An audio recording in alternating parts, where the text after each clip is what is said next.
This is Victor, restoringmercedes.com. This is a quick video for Oscar again, 500T. Okay, Oscar, so fuel filter, oil filter housing removed. Instead of removing the alternator to save time, I just lifted the engine up. As you can see, it's up, so I can get the housing from above, because there's no room from underneath. All right, so the housing itself. So here is the sludging situation continue. As we see, this is our filter housing, and over here there's lots of sludge accumulated, which is not great.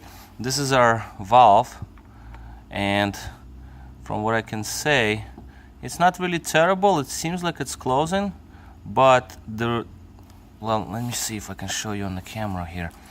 All right, so my problem with this is this. The whole valve, actually, if you look closely, there is a ring, O-ring around it.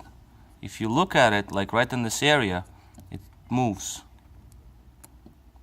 See how it's moving? When I move the valve body, you can see how the whole assembly is moving inside. So my prediction is that the O-ring is bad, because I can probably even turn it in there. Let me see. Yeah. So as you can see, I think our problem there is the O-ring. But anyway, it comes with the valve only. I waited for it for like weeks. And then obviously the spring is obviously weaker versus the new one. And also, as you can see, the valve is going to be seated in whatever position. And that's my problem with this valve. So it is very, very good thing that we actually went there and started working on it, because it's definitely needed attention. See, I can just turn it over. Inside the housing itself, as you can see, again, the dirt everywhere, which is all going to be cleaned off, of course.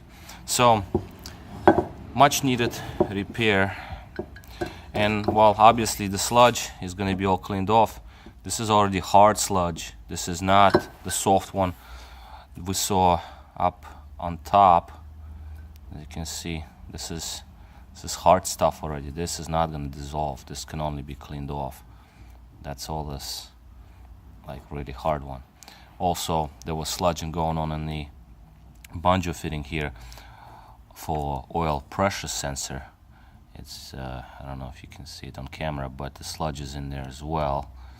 So that's another thing to clean up. So that's basically my problem. So I think that's the reason why we have this low oil pressure, because it will drain. It will drain, and then the spring. Let me see if I can check with this spring right here. Let's see how this one feels, actually. And also, you see the design of the valves. That's another thing. You see how long the neck on this valve is and how short the neck on that valve is. So this is an old version, okay? This is a new version. It's the last version. And then you have this O-ring here around it. So let's see if we can, I don't know how much. Oh yeah, this spring is much harder. You can tell. This thing is like very weak. And also, see, the valve can be seated in this position, in this position. The guiding of the valve is limited, whereas on the longer neck valve, the guiding of the valve is straight. It's like it's more directed, so the valve can only sit in one position straight, versus the older style where it can sit in this position, in this position, that position, whatever the position it would sit. And then obviously the oil will bleed through the valve. As you can see, the opening, it will bleed through the valve back, and then you have low oil pressure on the startup. So hopefully that's going to fix it, because there is only one more last thing left for the low oil pressure, which I don't even want to talk about it. This is camshaft advance mechanisms, springs and those, which is, I don't want to go there.